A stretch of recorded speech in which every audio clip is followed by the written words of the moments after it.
Frères et sœurs, bonjour. Je suis heureux de vous retrouver pour cette 8e capsule dans notre marche vers Pâques. Hier, nous avons survolé les souffrances libératrices de Jésus qui avaient été prédites par le prophète Ésaïe qui a vécu 700 ans environ avant la venue de Jésus-Christ. Aujourd'hui, nous allons parler de résurrection. La résurrection d'un homme, la résurrection d'un ami de Jésus. Vous savez, lorsque nous côtoyons la mort et que nous nous retrouvons, par exemple, dans des funérailles, bien, toutes sortes de questions peuvent nous traverser l'esprit. Des questions comme « Où est-il » ? Est-ce possible qu'il y ait quelque chose après la mort?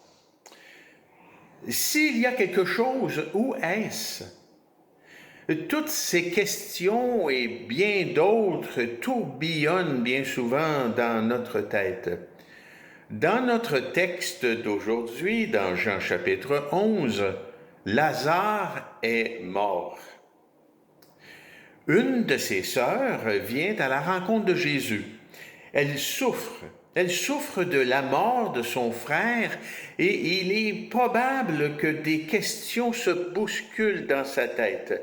Elle va même dire à Jésus lorsqu'elle arrive à lui, « Seigneur, si tu avais été ici, mon frère ne serait pas mort. » Mais Marthe va aussi affirmer, suivant une déclaration de Jésus, une question de Jésus, Marthe va répondre, « Mais je sais qu'il ressuscitera lors de la résurrection le dernier jour. »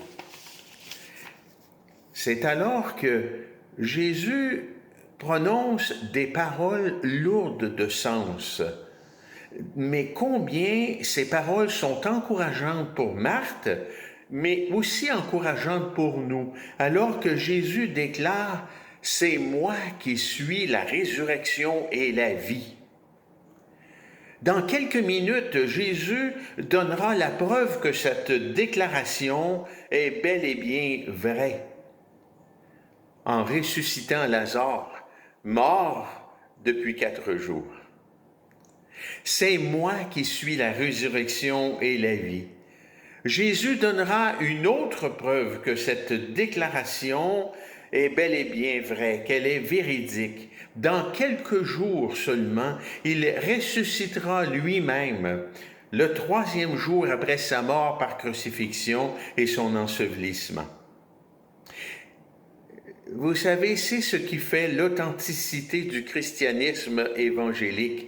Le tombeau de Jésus est vide. Et si le tombeau de Jésus est vide, ça veut dire que Jésus est vivant aujourd'hui. Il est donc en mesure de t'écouter. Il est donc en mesure de te réconforter. Il peut t'encourager. Il peut même te transformer puisqu'il est vivant. Vous savez, dimanche prochain, si j'ai l'occasion de vous rencontrer, il est probable que je vous déclare ceci. Jésus est ressuscité. Et à l'instar des premiers chrétiens, je m'attendrai à une réponse de votre part. Et cette réponse étant, oui, Jésus est vraiment ressuscité. Et que ça soit déclaré avec une grande joie qui démontre que c'est une vérité incontestable.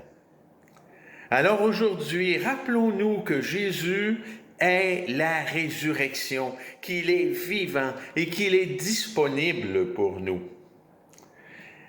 Développons, et je vous encourage à développer une relation étroite avec lui, afin que votre cœur soit dans la joie.